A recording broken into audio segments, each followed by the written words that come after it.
अपने जीवन में ऐसा काम कीजिए कि आपके इज्जत से ज्यादा आपके माता पिता की इज्जत हो। ऐसा ही कुछ किया है खेसारी लाल यादव।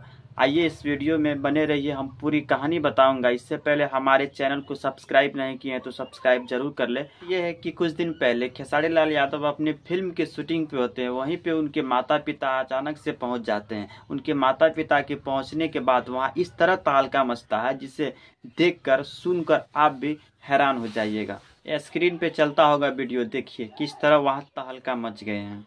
वहां पे इस तरह तहलका मच चुका है जैसे कोई वहां पर बड़े नेता या किसी प्रधानमंत्री का आगमन हो चुका है। इस तरह तहलका वहां पर मचा हुआ है। जो आदमी जहां काम करते थे, चाहे वो कैमरा वाले हो चाहे कोई भी हो, जहाँ काम करते थे अपना अपना काम छोड़कर वहाँ सब लोग चले आते हैं। खेसारी लाल यादव के माता पिता का आगे पीछे करने लगते हैं, उनका मान सम्मान में सब लग जाते हैं। सब अपना काम छोड़कर उनके सेवा पानी में लग जाते हैं। इससे यही पता चलता है कि काम किया है तो खेसारी लाल यादव किया है, और उनके माँ बाप भी कहते होंगे तो बेटा हो तो खेसारी लाल यादव जैसे। बाकी ये वीडियो से आपको क्या सीखने को मिला कमेंट जरूर कीजिएगा। हो सके तो इस वीडियो को एक लाइक और शेयर भी कीजिएगा।